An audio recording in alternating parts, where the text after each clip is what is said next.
Hi, I'm Kat Mortensen, and this is the PR Minute, a place where we gather to talk about best practices for PR and just general tips on careers in the communications field. With more than 30 million Americans out of work right now and looking to transition back into the workplace, many people may be considering making a career change or pursuing a dream they've always had. Joining me now is a young man named Andrew Martinez, who has spent nearly a decade in international PR. He's worked in Spain and all over, really all over the world. He's traveled to 37 countries. He's set foot on every continent in the world but one. So, Andrew, welcome.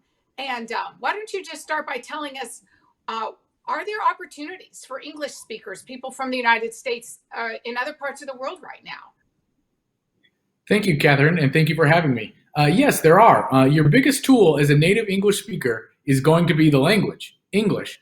Any country in the world that's not a native English speaking country will want someone on their staff, whether it's business, technology, TV, that has the native level of English that will be able to help them out.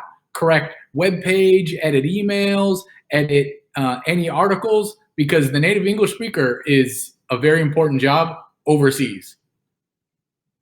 What are your three top tips for anyone considering an international work or employment opportunity?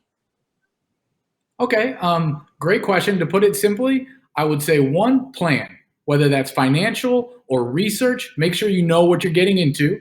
Two, I would say adapt.